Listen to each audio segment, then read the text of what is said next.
Couturière, couturier, bonjour à tous, bienvenue dans cette nouvelle vidéo. Aujourd'hui, c'est un tuto que je vous propose.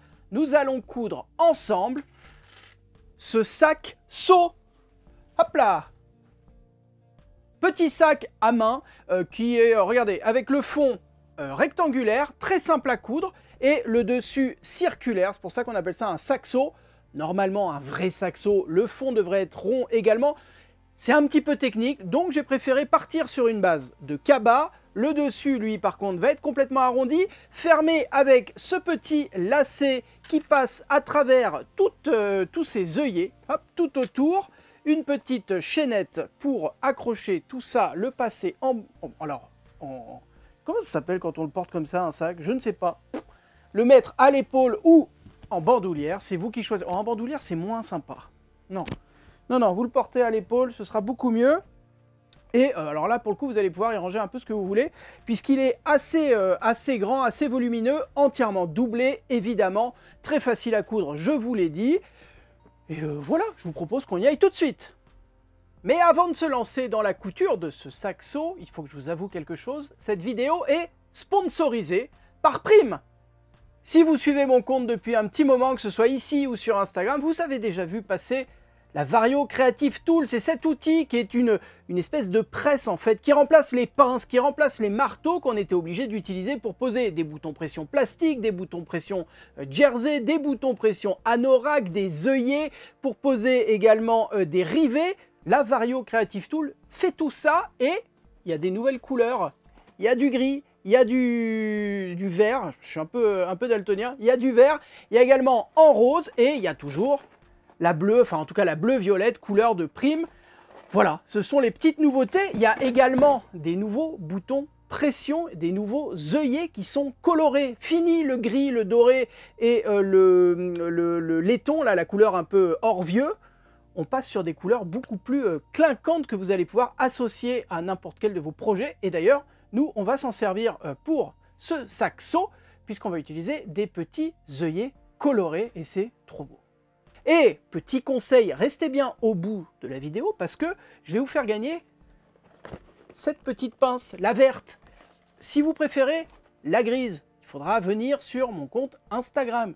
Je vous la ferai gagner à peu près au même moment. Voilà. Pour participer et tenter de gagner la Vario Creative Tool, je vous laisse vous rendre dans la description de la vidéo et tout sera détaillé. Et je vous envoie personnellement la petite Vario avec le sac en toile de jute, hop, et à l'intérieur, tout un tas de petits accessoires, les petits, moi j'appelle ça les emporte-pièces, comment ils appellent ça jeux d'outils. Bon, les jeux d'outils pour poser des œillets, le petit manuel d'instruction, regardez, qui fait quand même quelques petites pages, vous allez pouvoir voir tout ce qu'on peut faire avec la Vario Creative Tool. Bref, allez voir quoi. Un grand merci à Prime de sponsoriser cette vidéo et de me permettre de vous faire gagner cette Vario Creative Tool. Allez, on peut passer au tuto. Pour coudre ce sac seau, il va vous falloir télécharger le patron PDF. Il est gratuit. Il y a deux manières de l'obtenir, soit en allant sur mon blog coutureenfant.fr. Le lien direct est juste en dessous de moi.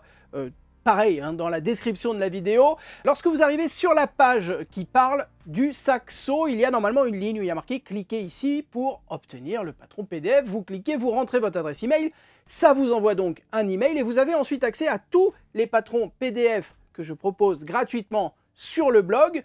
Vous téléchargez directement le sac seau et il y a une autre manière d'obtenir le patron, c'est en étant sur le groupe Facebook de Couture Enfant. Pareil, pour que vous ne cherchiez pas 20 minutes sur Facebook ou que vous ne confondiez pas avec un autre groupe qui porterait le même nom, le lien direct du groupe est juste en dessous de moi. Sur le groupe, il y a un onglet « Fichier » et dans cet onglet, vous avez accès à tous les patrons PDF gratuits que je propose. Vous n'avez plus qu'à choisir la méthode que vous préférez. Une fois que vous avez téléchargé votre patron, il va falloir l'imprimer et de préférence à la bonne taille. Pour cela, sur votre logiciel d'impression, il va falloir cocher la case taille réelle ou, comme moi, échelle et mettre 100%. Si vous avez le moindre doute, vous n'imprimez que la première page et il y a sur cette dernière un carré de vérification qui fait 5 cm de côté. Donc avec une petite règle, vous mesurez ce carré Et s'il est aux bonnes dimensions, c'est que tout va bien, vous pouvez imprimer les 3 autres pages. Nous allons maintenant assembler les différentes pages entre elles pour reconstituer la planche de patron. Pour cela, vous venez plier au niveau des pointillés sur l'un des côtés. Et vous positionnez les pages bord à bord en faisant coïncider les pointillés. Moi, je commence par assembler la page 1 et 2 et 3 et 4. Et ensuite, j'assemble les deux ensemble.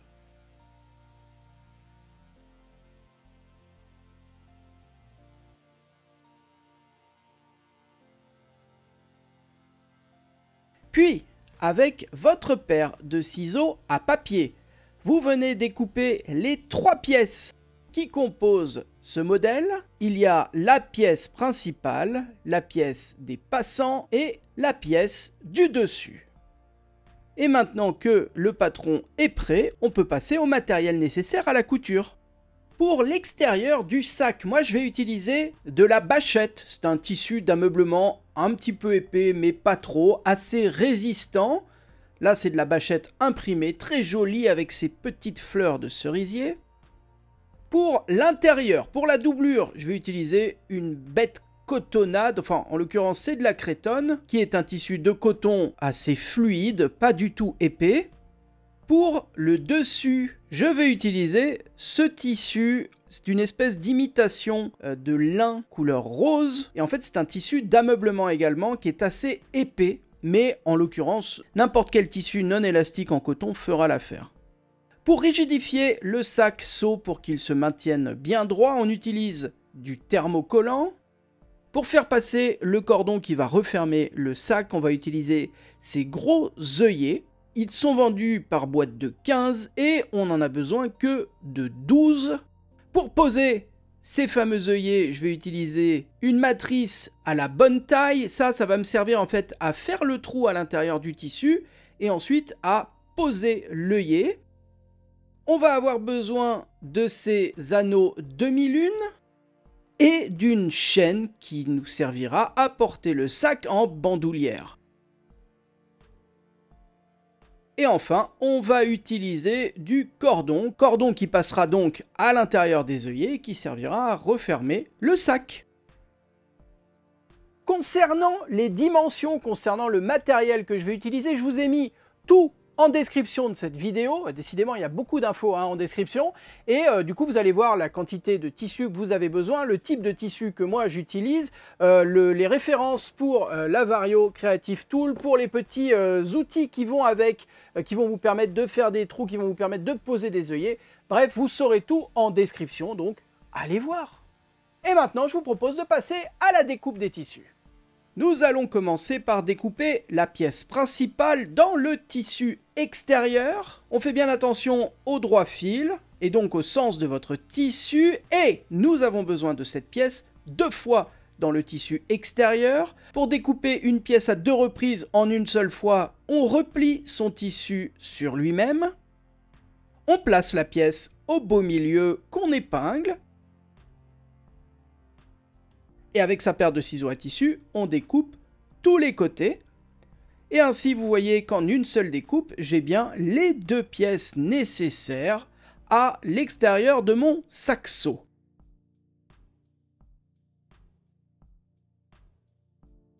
On va découper exactement de la même façon cette même pièce dans le tissu de doublure. Et toujours de la même façon, cette même pièce dans le thermocollant. Puis on passe à la découpe de la pièce du dessus. Encore une fois, cette pièce, on en a besoin à 2 reprises. On va donc procéder exactement de la même façon, toujours en faisant attention au droit fil et au sens de son tissu. À nouveau, on replie son tissu sur lui-même, on place la pièce au beau milieu qu'on épingle, et avec sa paire de ciseaux, on découpe tous les côtés. Et ainsi, en une seule découpe, j'ai toujours les 2 pièces dont je vais avoir besoin. Cette même pièce du dessus, je la découpe de la même façon dans le thermocollant. Et on passe à la découpe des passants qui vont nous servir à coincer les anneaux demi-lune. Cette pièce, on en a besoin également 2 fois. On replie donc son tissu sur lui-même. On place la pièce de patron qu'on épingle. Et on découpe tous les côtés. Et ainsi, j'ai bien les 2 pièces nécessaires. Et pour la découpe des tissus, c'est bon. Avant d'allumer votre machine à coudre, nous allons entoiler les pièces. On place l'une des pièces principales dans le tissu extérieur en vert face à soi. Et par-dessus, nous allons placer la même pièce dans le thermocollant en faisant attention au sens. Vous voyez qu'il y a un côté assez mat et un autre côté qui brille. Le côté qui brille, il est plein de colle. On vient donc le placer contre l'envers de son tissu. Et avec un fer à repasser, on vient presser pendant 8 secondes environ et sans vapeur chaque centimètre carré pour entoiler la pièce, pour la thermocoller. On procède de la même façon pour l'autre pièce principale dans le tissu extérieur et toujours de la même façon pour les 2 pièces du dessus et on peut maintenant passer à la couture. On place l'une des pièces principales de tissu extérieur endroit face à soi. Et par-dessus, endroit contre endroit, on vient poser l'autre pièce en alignant bien tous les côtés, en faisant bien coïncider les bords. Et à la machine à coudre, on va piquer au point droit à 1 cm, le côté ici, l'autre en face et la base. On met des petites épingles pour éviter que ça bouge. Et on va préparer exactement de la même façon la pièce principale dans le tissu de doublure. À nouveau, on place les 2 pièces endroit contre endroit et on va piquer les 2 côtés et la base. On continue les petits préparatifs. On va s'occuper de la pièce du dessus. On place l'une des 2 pièces endroit face à soi. Et par-dessus, endroit contre endroit, on place l'autre pièce. On fait bien coïncider chaque bord. Et à la machine, on va piquer le petit côté ici et l'autre en face. Puis, occupons-nous des 2 passants. Vous pouvez mettre à chauffer votre fer à repasser, sortir votre table. On place les passants en vert face à soi et on vient replier les longs côtés sur 1 cm. On les rabat sur 1 cm. On donne un coup de fer à repasser avec un peu de vapeur pour marquer le pli. On prépare de la même manière l'autre long côté. On le rabat sur 1 cm. On donne un coup de fer avec de la vapeur. Et ensuite, on vient replier la bande sur elle-même en faisant bien coïncider les plis que nous venons de faire. On donne un coup de fer pour marquer le pli, on met une petite pince ou une petite épingle pour éviter que ça bouge. Et à la machine, on va piquer les 2 longs côtés au point droit, au plus près du bord. On prépare exactement de la même façon l'autre passant et on passe à la machine. À la machine à coudre, on commence par piquer la pièce principale dans le tissu extérieur. On va piquer au point droit, à 1 cm du bord, en débutant et terminant ces coutures par un point d'arrêt. Un point d'arrêt, c'est simplement une marche arrière suivie d'une marche avant à la machine à coudre. Et le fait de piquer les points les uns sur les autres bloque les petits fils de couture et évite qu'ils ne se défassent avec le temps.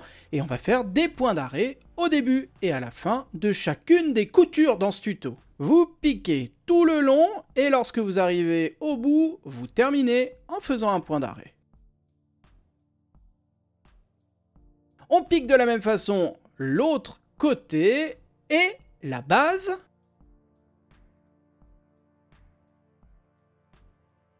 Puis on s'attaque à la pièce principale dans le tissu de doublure qu'on va coudre exactement de la même façon. Pour la pièce du dessus, est-ce qu'on change quelque chose? Pas du tout. On pique au point droit à 1 cm du bord avec le pied presseur standard. On débute et on termine ces coutures en faisant des points d'arrêt.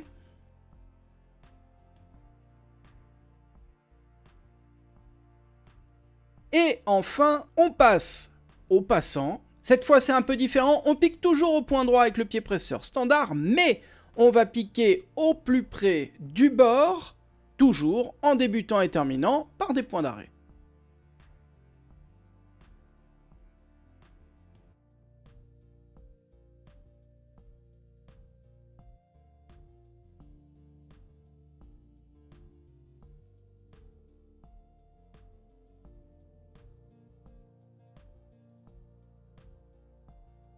On coupe les nombreux petits fils de couture qui dépassent de chacune des pièces que nous venons de piquer.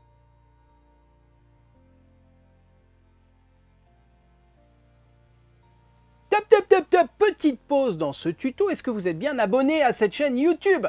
C'est le gros rectangle rouge juste en dessous de moi où il y a marqué abonnement. Il suffit de cliquer, c'est gratuit. Je vous pose la question parce qu'il y a une personne sur deux qui regarde régulièrement mes vidéos sans être abonné à la chaîne. Donc, bon, peut-être que c'est vous, je tente ma chance.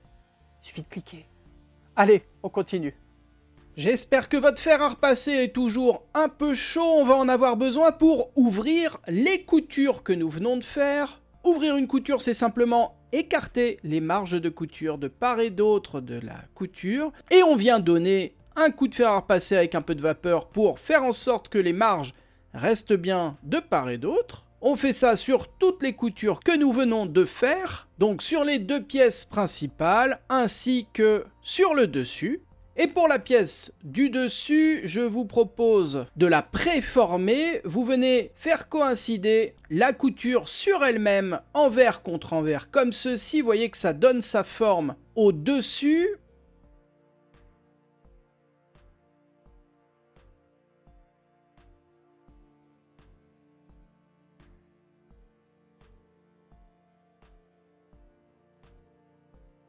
Et le pli qui se forme au beau milieu de la pièce, vous venez le repasser pour bien le marquer.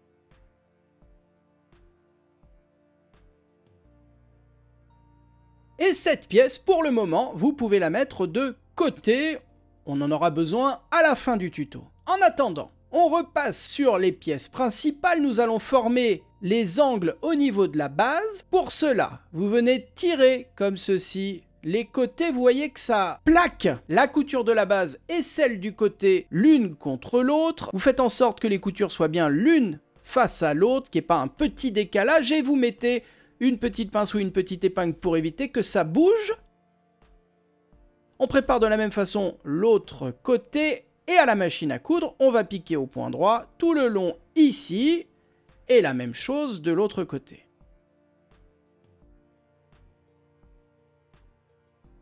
On prépare de la même manière la pièce principale dans le tissu de doublure et on passe à la machine à coudre. À la machine à coudre, on a toujours le pied presseur standard. On pique au point droit à 1 cm du bord, en débutant et terminant ces coutures par des points d'arrêt. On pique les 4 angles de la même façon. On retire tous les petits fils de couture qui dépassent. Maintenant que les deux pièces principales sont prêtes, nous allons retourner sur l'endroit la pièce dans le tissu extérieur. On la met sur l'endroit tranquillement en essayant de pas trop la froisser pour ne pas abîmer le thermocollant. On laisse la pièce principale dans le tissu de doublure sur l'envers, c'est normal. Et on va introduire justement cette pièce dans le tissu de doublure à l'intérieur de la pièce dans le tissu principal. On fait coïncider les coutures l'une contre l'autre de chaque côté. On fait coïncider le dessus. On met des petites pinces ou des petites épingles partout et à la machine à coudre, nous allons piquer tout le tour de l'ouverture ici, mais c'est une piqûre à 0,5 cm du bord que nous allons faire. Si votre machine à coudre possède un bras libre c'est ça, c'est une partie qui va se retirer de façon à avoir une surface de couture plus fine et c'est très pratique pour coudre des tubes comme un sac par exemple. Si votre machine a cette option, utilisez-la. Si votre machine n'a pas cette option, vous pourrez évidemment faire la couture quand même, mais il faudra faire attention à ne pas piquer l'autre côté du sac en même temps. On pique donc à 0,5 cm du bord au point droit avec le pied presseur standard. On débute sa couture en faisant un point d'arrêt. On pique tout le long en faisant en sorte que les deux couches de tissu ne se décalent pas. On coupe tous les petits fils de couture qui dépassent. Et normalement, votre sac seau, pour le moment, ressemble à ça. Nous allons y ajouter les passants. Donc les passants qu'on a cousus au tout début, ils sont là. On vient mettre à l'intérieur de chacun un anneau demi-lune. Vous introduisez le passant à l'intérieur de l'anneau, vous repliez le passant sur lui-même, vous mettez une petite pince ou une petite épingle pour éviter que ça bouge. On prépare de la même façon l'autre passant. Et on vient maintenant placer les passants au niveau de la couture latérale du sac, anneau vers le bas et donc bord brut du passant contre le haut du sac. Comme cela, on met une petite pince ou une petite épingle et à la machine, on va piquer toujours à 0,5 cm du bord au point droit, simplement pour maintenir le passant pour l'instant. À la machine à coudre, on n'a rien touché au réglage, on pique à 0,5 cm du bord avec le pied presseur standard au point droit. Moi, vous voyez que je fais plusieurs allées et venues sur le passant pour bien le maintenir. Je fais des petits allers-retours. La même chose pour le second passant. On coupe tous les petits fils de couture qui dépassent. Pour les petits passants, c'est bon. Nous allons maintenant ajouter au sac le dessus. Le dessus qu'on a préalablement préparé, qu'on a formé. Pour le moment, on va venir l'ouvrir et le mettre sur l'envers, comme ceci. Vous voyez les deux coutures que nous avons faites au tout début? Eh bien, ces coutures, nous allons les plaquer contre les coutures de la pièce principale, comme ceci sur l'extérieur du sac. Les deux pièces sont donc endroit contre endroit. Tout va bien.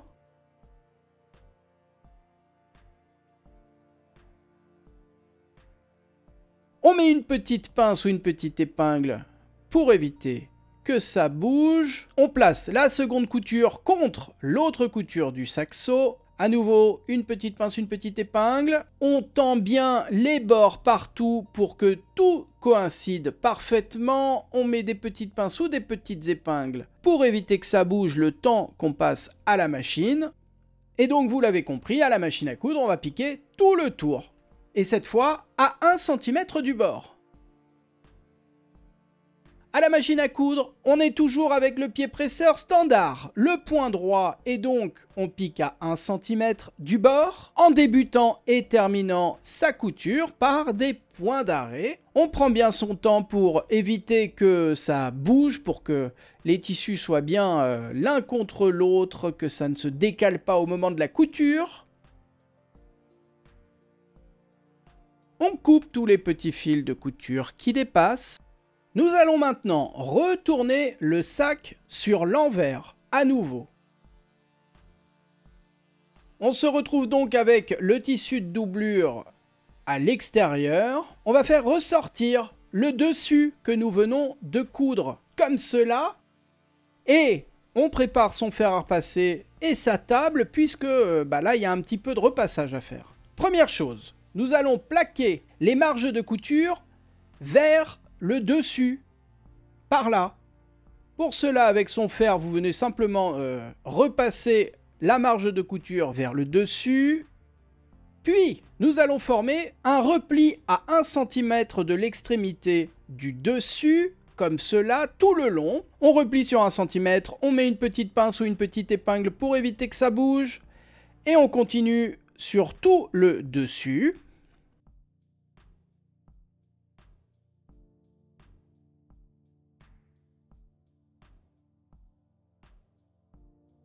Et enfin, nous allons rabattre le dessus contre la doublure, comme cela. Et là, le but du jeu, c'est simplement de masquer la première couture que nous venons de faire en la plaçant sous le pli du dessus. On met des petites épingles tout le long pour éviter que ça bouge.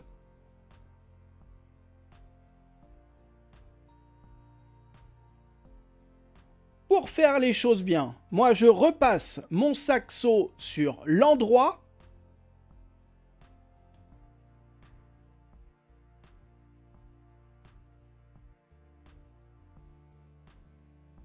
Et à la machine à coudre, on va piquer le dessus un peu comme du biais. Donc au point droit, au plus près du bord. À la machine à coudre, on a toujours le pied presseur standard qui est chaussé. On pique toujours au point droit, mais cette fois au plus près du bord. On débute sa couture en faisant un point d'arrêt.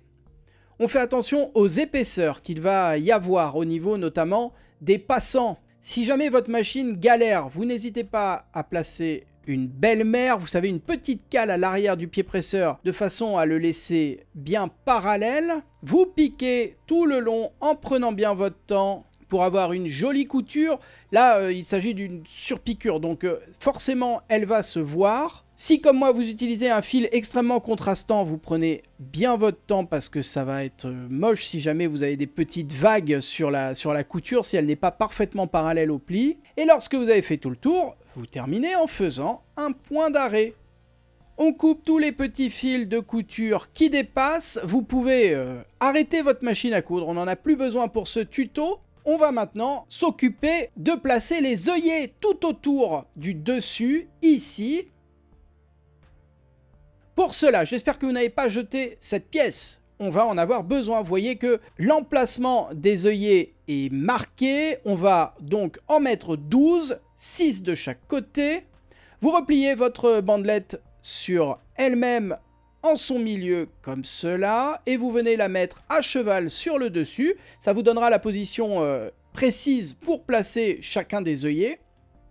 Les repères sont donnés à titre indicatif. Si vous voulez mettre plus ou moins d'œillets, il n'y a aucun problème. Si vous voulez mettre des œillets plus petits, plus gros, il n'y a pas de problème non plus. Faites un peu comme vous voulez. L'idée, c'est que ce soit régulier. Voilà, c'est la seule contrainte, à mon avis. Il faut avoir des œillets espacés de façon régulière pour pas que ce soit zarbi. On met donc sa pièce de patron à cheval et on va maintenant, avec un petit stylo qui s'efface ou pas, de toute façon il y aura un trou après à cet emplacement, vous venez marquer l'emplacement de chacun des œillets. La même chose pour l'autre côté.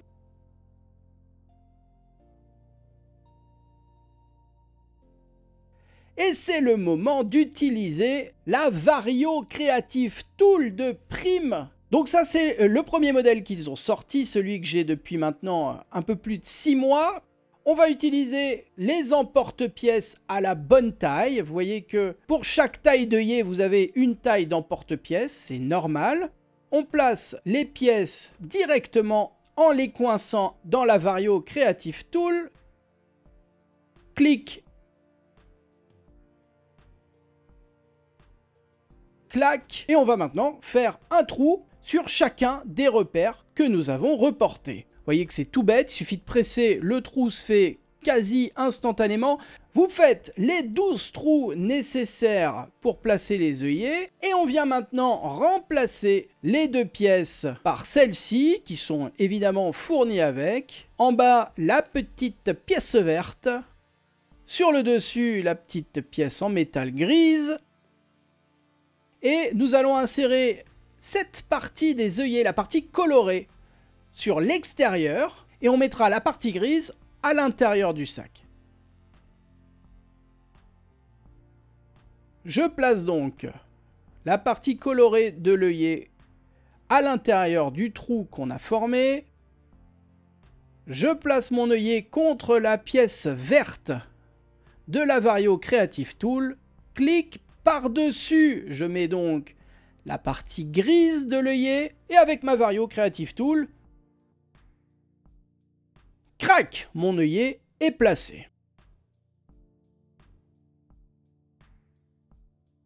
On va poser exactement de la même façon les 11 autres œillets nécessaires sur le dessus. Et c'est là qu'on est content d'avoir la Vario Creative Tool parce que s'il avait fallu poser tous ces œillets au marteau, comme c'était le cas avant, ça aurait été l'enfer, honnêtement.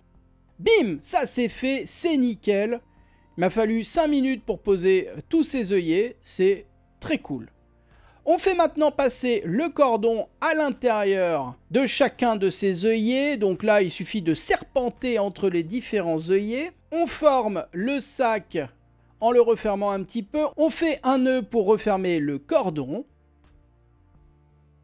Puis, on place la chaîne en simplement l'accrochant sur les anneaux demi-lune que nous avons posés sur les passants. Et votre saxo est terminé. Bravo à vous! Merci à toutes et tous d'avoir suivi ce tuto jusqu'au bout. J'espère qu'il vous a plu. Vous le savez, si vous arrivez au bout de mes vidéos, je propose un mot mystère, un mot de couture qu'on se partage dans les commentaires de la vidéo. Et j'ai un petit peu changé les règles du jeu. Maintenant, je vous donne une définition de mots croisés, et c'est à vous de trouver le mot de couture et de le mettre dans les commentaires. Peut-être que le mot de couture de cette vidéo a un rapport avec le tuto, peut-être que je le prononce de temps en temps. Le mot mystère de cette vidéo est en 6 ou 7 lettres. Je suis un peu ennuyé en fait parce que j'avais pas pensé à cette particularité. La première lettre, il se peut que ce soit 2 lettres en une. Voilà, donc je ne sais pas si ça compte pour un caractère ou pour 2. On va dire 2. Le mot étant donc 7 lettres et sa définition est trou renforcé dans le tissu pour y passer un lacet ou une cordelette. Si vous avez trouvé le mot mystère, vous l'indiquez en commentaire de cette vidéo. Si cette dernière vous a plu, n'hésitez pas à le dire en laissant un petit commentaire. N'oubliez pas de participer au petit concours pour gagner cette Vario Creative Tool verte. Si vous préférez la grise, ça se passe sur l'autre plateforme. Voilà, un grand merci à Prime encore une fois de me permettre de continuer à faire ce que je fais dans de bonnes conditions. Moi je vous dis à très vite pour une nouvelle vidéo. D'ici là, prenez soin de vous, bonne couture, bye bye.